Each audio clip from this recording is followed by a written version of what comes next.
Hi everyone, I'm Ryan. Today I'm going to give a talk which is about microplastic pollution in marine protected areas of southern Sri Lanka. And at first, let me introduce what are microplastics, and its abbreviation is MPS.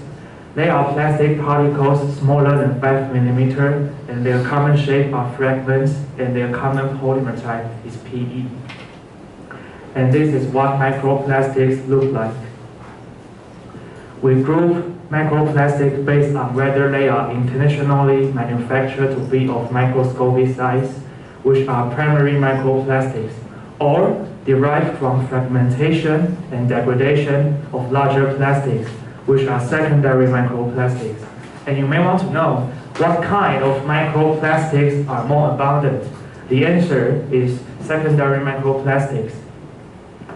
These are the origins of primary microplastics, like facial cleansers, plastic pellets, city dust, etc., etc. And most secondary microplastics are from plastic bottles and plastic bags or waste from ships, like fishing net. Microplastics cause serious negative impacts on ecosystem species, and as you can see, from microorganisms to macroorganisms, they are all affected by microplastics or plastics. The other main point that I'm going to introduce is marine protected area, which abbreviation is MPA. It is an area of intertidal or subtidal terrain, and together with its overlying water and associated flora, fauna, historical and cultural features. And it is reserved by law or other effective means. Marine protected areas are the most popular way for management of the marine resources. And the purpose of marine protected areas is letting the area have productive marine life and functional food webs. But most of the marine protected areas in the world are highly exposed to the plastic pollution and threaten the biodiversity. In 2004, Staub and Hatziollos developed scorecard approach. Looks like this.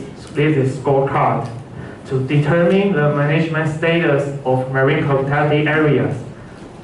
And according to that, Sri Lanka's marine protected areas management status was regarded as poor, and various human activities and degradation of natural resources happen continuously.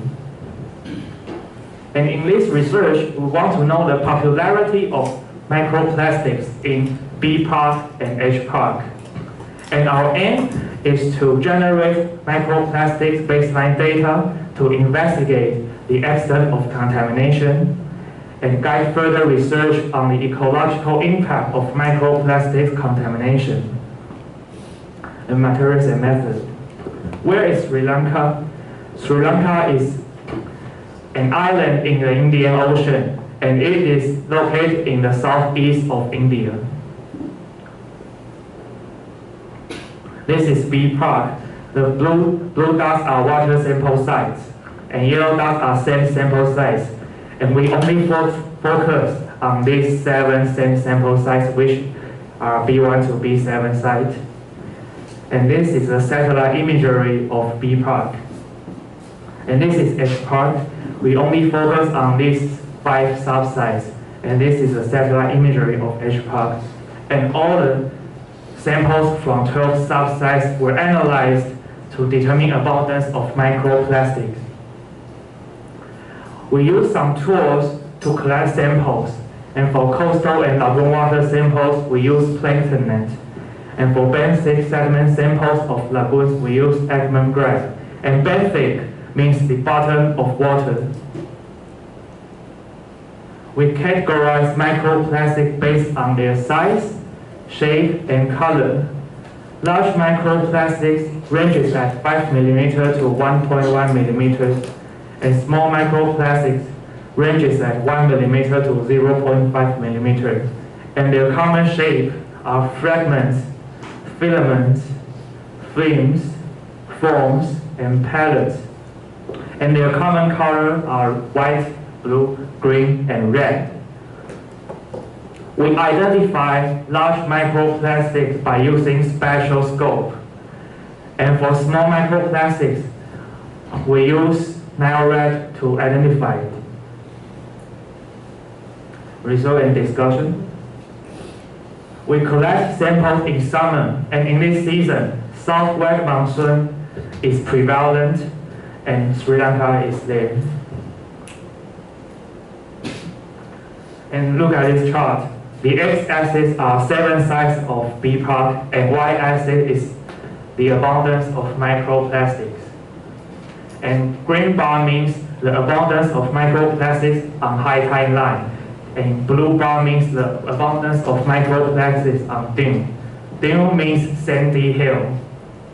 And as you can see, there is a decreasing trend of abundance of microplastics from B1 site to B7 site. That is because sampling was conducted on 2nd of October in 2018, and in this month, southwest monsoon generally operates and pushes currents flow from west to east. So this could be the reason for the increment in microplastics from B7 site to B1 site. And look at this chart. The x-axis are 7 sites of BPARC, and y-axis is the abundance of microplastics. And we only focus on B1 site and B6 site. And as you can see, B1 site has the maximum abundance of microplastics on high highlight, and B6 has a minimum. That is because B1 site is near river mouth, and southwest monsoon pushes microplastics onto B1 site.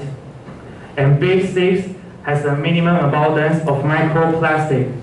That is because microplastics are removed by strong ocean current due to southwest monsoon. And this is what B1 site really looks like. This is river mouth. And river mouth has been considered to be a major entry point of land-based debris into the ocean. And look at this chart. X-axis are 7 sites of BPARC, and y-axis is the abundance of microplastics. And we only focus on B4 site, and as you can see, B4 site has the maximum abundance of microplastics on dune due to the high wave action caused by southwest monsoon and removes and redeposits microplastics. And over time, microplastics get blown into the dunes at B4 site where they gradually accumulate. And this is what B4 site really looks like. This is H-PARC, and as you can see, H1 has the maximum abundance of microplastics both on high timeline and dune. That is because B1 site, H1 site is close to fishing harbor. And as you can see, there is fishing harbor. Look at this chart.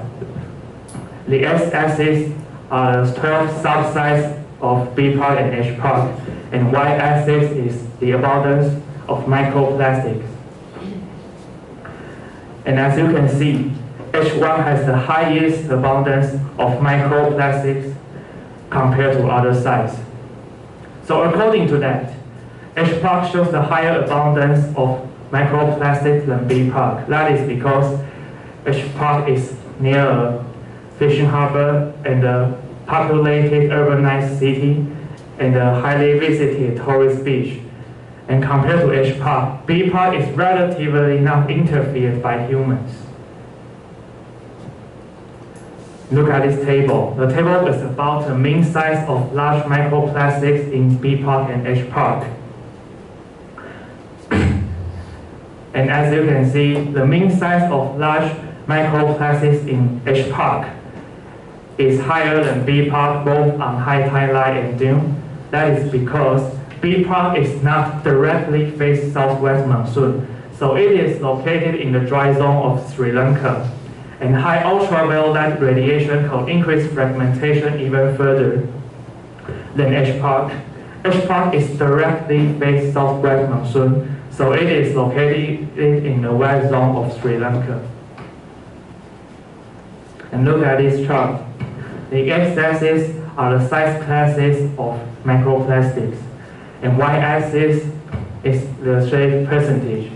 And as you can see, fragment and filament are most common shape of microplastics in B part, while fragment and foams are most common shape of microplastics in H part.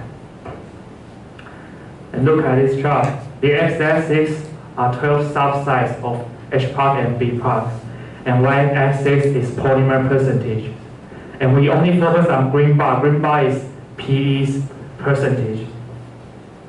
And as you can see, PE is the most common polymer type of microplastics because of the wide range of PE products in fishing.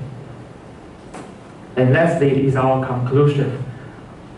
Microplastics pollution is significant in both marine protected areas. Despite protection of these areas or the remoteness of the area, and further research is needed to investigate the impacts of microplastics on marine organisms and to determine ecological impact to the ecosystems. Thanks for listening.